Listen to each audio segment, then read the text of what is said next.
Этим летом школьники из Узбекистана стали гостями пионеров Казани. Их родители восстанавливают разрушенный землетрясением поселок Газли. Кстати, работают там и казанские студенты. А дети отдыхают в лагерях Поволжья. Эти ребята в пионерлагере «Спартак» под Казанью.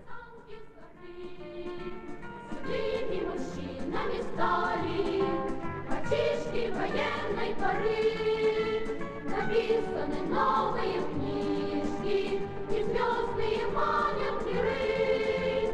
Но все же сегодня играют мальчишки, мальчишек военной поры.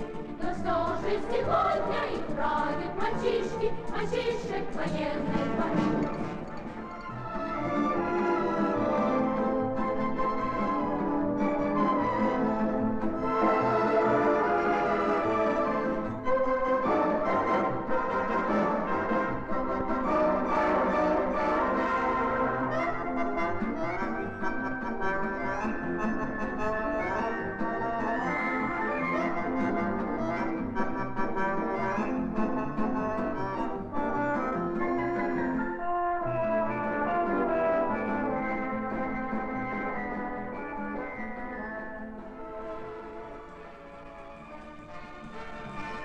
Теперь из Узбекистана протянется еще одна нить дружбы сюда, в город на Волге.